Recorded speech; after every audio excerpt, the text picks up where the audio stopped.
PNR gold and diamonds సరుకు తక్కువ బంగారం ఎక్కువ. ఇప్పుడు మన వైజాగ్ లో జూలై 24న గ్రాండ్ ఓపెనింగ్.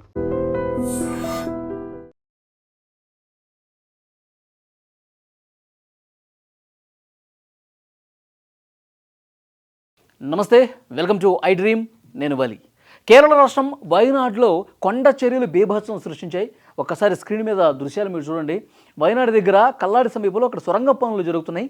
మీనాక్షి వంతెన దగ్గర అక్కడ సొరంగం పనులు జరుగుతుంటే ఒక్కసారిగా ఆ కొండ ప్రాంతం నుంచి కొండ చర్యలు విరిగిపడి కిందకి ఎంత వేగంగా ఆ చర్యలన్నీ కూడా దూసుకొస్తున్నాయి చూడండి. ప్రాణ భయంతో అందరూ కూడా పరుగులు పెట్టినటువంటి దృశ్యాలు ఇక్కడ మీకు స్క్రీన్ మీద కనిపిస్తున్నాయి చూడండి. మీనాక్షి వంతెన సమయంలో మంగళవారం ఉదయం రోజు కొండ చర్యలు ఒక్కసారిగా కిందకి దూసుకొస్తుండడంతో చూడండి ఇక్కడ అందరూ పరుగులు పెట్టుకుంటున్నారు. ప్రాణాలు అరచేతిలో పెట్టుకుని భయంతో పరుగులు పెడుతున్నటువంటి దృశ్యాలు ఇక్కడ మీరు స్క్రీన్ మీద చూస్తూ ఉన్నారు. పైనుంచి వేగంగా కొండ చర్యలు అనేవి దుముకుంటూ వస్తుండడంతో అక్కడ పనిచేసే కార్మికులు కావచ్చు, అక్కడ కింద నివాసం ఉంటున్నటువంటి వాళ్ళు కావచ్చు, భయంతో ఇంకా మనం పరిగెత్తకపోతే మన ప్రాణాలు పోతాయి అనేటువంటి ఉద్దేశంతో వాళ్ళందరూ కూడా కొండ చర్యలు విరిగిపడిన తర్వాత అక్కడ మొత్తం ఎంత భయానకంగా పరిస్థితులను చూడండి. పెద్ద పెద్ద చెట్లు, అక్కడ ఉన్నటువంటి స్తంభాలు అన్నీ కూడా నేల కొరిగిపోయినటువంటి దృశ్యాలు, ఇంకా మట్టి పెళ్ళల కింద చాలామంది కూరుకుపోయినటువంటి దృశ్యాలు ఇక్కడ కనిపిస్తున్నాయి. నిజంగా కొండ చర్యలు విరిగిపడి ఆన్ ది స్పాట్ అక్కడ సొరంగం దగ్గర పనిచేసేవాళ్ళు 30 మంది శిథిలమైపోయారంటే పరిస్థితి ఎంత భయంకరంగా ఉందో చూడండి.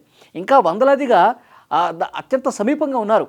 వాళ్ళు పరిగెడుతూ ప్రాణాలు దక్కించుకున్నారు. ఎందుకంటే ఇక్కడ ఈ ప్రమాదం జరిగిన చోట 2 రోజుల నుంచి వర్షం పడుతుందండి.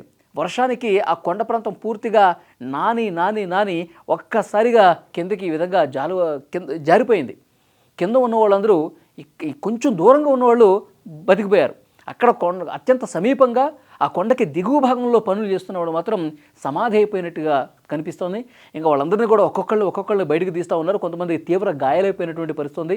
వెంటనే అక్కడ ఎన్డీఆర్ఎఫ్ బృందాలు వేగంగా స్పందించి వాళ్ళ సహాయక కార్యక్రమాలన్నీ కూడా చేస్తూ ఉన్నారు. స్థానిక ఆసుపత్రులకు తీసుకెళ్తా ఉన్నారు. ఈ జరిగిన వెంటనే ముఖ్యమంత్రి వీడి సతీశన్, కేరళ సీఎం, ఆయన అత్యవసరంగా సమావేశం ఏర్పాటు చేశారు.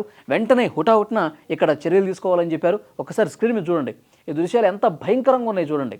అక్కడ కింద పనులు చేసుకునే వాళ్ళు, అక్కడ గిరిజన ప్రాంతం ఏదైతే ఉందో వాళ్ళందరూ కూడా నిజంగా మా వాళ్ళు ఎవరైనా ఉన్నారా, మా వాళ్ళు ఎవరైనా తప్పిపోయారా, శిథిలమైపోయారా అని చెప్పి వాళ్ళు చాలా రోధిస్తున్నటువంటి భయానక దృశ్యాలు అక్కడ కనిపిస్తున్నాయి. మొత్తం చాలా ప్రాంతం వరకు కిందకి కొట్టుకురావడంతో ఈ నివాస ప్రాంతాల్లోనే చూడండి. ఇక్కడ నివాస ప్రాంతాలు, కార్మికుల నివాసం ఉండేటువంటి ఈ ప్రాంతాలు ఇవన్నీ కూడా పూర్తిగా మట్టి కింద కూరుకుపోయినటువంటి పరిస్థితి ఉంది. 2024లో కూడా వయనాడులో ఇదే రకమైనటువంటి పరిస్థితి ఏర్పడింది. అప్పుడు ఇంకా చాలా దారుణం. 2024లో కొండ చర్యలు విరిగిపడి 238 మంది పూర్తిగా ఆ మట్టి కింద సమాధి అయిపోయారండి. చాలా భయంకరమైనటువంటి ప్రమాదం ఆ రోజు జరిగింది. వర్షాకాలంలో కొండ చర్యలు సాధారణంగా వయనాడు లాంటి ప్రాంతంలో విరిగిపడతా ఉంటాయి. కానీ ఎప్పటికప్పుడు వాళ్ళు ముందు జాగ్రత్త చర్యలు తీసుకుంటూనే ఉంటారు. ఎక్కడ ఏ కొండ చర్యలు విరిగిపడతాయన్న దాంట్లో అందరూ కూడా అప్రమత్తంగానే ఉంటారు. కానీ అనుకోని ప్రమాదం ఏది చెప్పిరాదు కదా. అప్పటి వరకు చాలా గట్టిగా బలంగా ఉన్నటువంటి కొండ ప్రాంతం కూడా ఏ క్షణం ఏ విధంగా జారి కింద పడిపోతుందన్నది కూడా ఎవరు ఊహించలేనటువంటి అనుకోని ప్రమాదం అనమాట. సో ఆన్ ది స్పాట్ ఇక తప్పించుకోవడానికి వీల్లేదు. వాళ్ళు కింద ఉన్నారు, వాళ్ళు కొన్ని మీటర్లు పరిగెత్తడానికి కూడా వాళ్ళకి అవకాశం లేదు. అంత వేగంగా కిందకి మొత్తం కొండ ఇక్కడి నుంచి ఇక్కడ వరకు అంతా జారిపోతుంది చూడండి. ఒక్కసారిగా జారిపోయేసరికి తప్పించుకునే అవకాశం కూడా చూడండి, తప్పించుకునే అవకాశం లేదు వాళ్ళకి. ఇక్కడ కింద ఈ ప్రాంతంలో ఉన్న వాళ్ళందరూ కూడా పూర్తిగా సమాధి అయిపోయినటువంటి పరిస్థితి ఉంది. ఇంకా రెస్క్యూ చేస్తూ ఉన్నారు. అక్కడ మట్టిని, ఆ కొండ రాళ్ళని మొత్తం కూడా తీస్తూ ఉన్నారు. చెట్లే కింద కూలబడిపోయినాయి అంటే ఎంత వేగంగా ఆ బండరాళ్ళు, ఆ రాతి ముద్దులు పడ్డాయి కూడా అర్థమవుతుంది.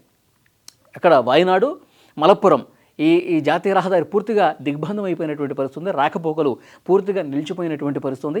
కేరళ ప్రభుత్వం ఇంకా వాళ్ళకి ఒక అలర్ట్ జారీ చేసింది. వర్షాలు ఇంకా పడుతున్నటువంటి నేపథ్యంలో కొండ దిగువటువంటి గ్రామాలు ఏవైతే ఉన్నాయో, కొండ దిగువ ప్రాంతాలు ఏవైతే ఉన్నాయో అక్కడ జీవనం సాగిస్తున్నటువంటి చిన్న గృహాలు పెట్టుకుని వాళ్ళు కార్మికులు కావచ్చు, అక్కడ స్థానికంగా ఉన్నటువంటి వాళ్ళందరినీ కూడా అలర్ట్ చేస్తూ ఉన్నారు. స్థానికంగా ఉన్నటువంటి అక్కడ కలెక్టర్లు, అధికారులు అక్కడ వెళ్ళి వాళ్ళందరినీ ఖాళీ చేపించి ఈ వర్షాలు తగ్గుముఖం పట్టే వరకు, సాధారణ స్థితి వచ్చే వరకు సహాయక అక్కడ వేరే పునరావాస కేంద్రాలు అనేవి ఏర్పాటు చేస్తున్నటువంటి పరిస్థితి ఉంది. ఇప్పుడు వరకు మనకు అందుతున్నటువంటి సమాచారం 30 మంది ఇంకా మట్టి పెళ్లల కిందే ఉన్నట్టుగా తెలుస్తోంది. ఎవరైతే తీవ్రంగా గాయపడ్డారో వాళ్ళకి చికిత్స అందిస్తూ ఉన్నారు.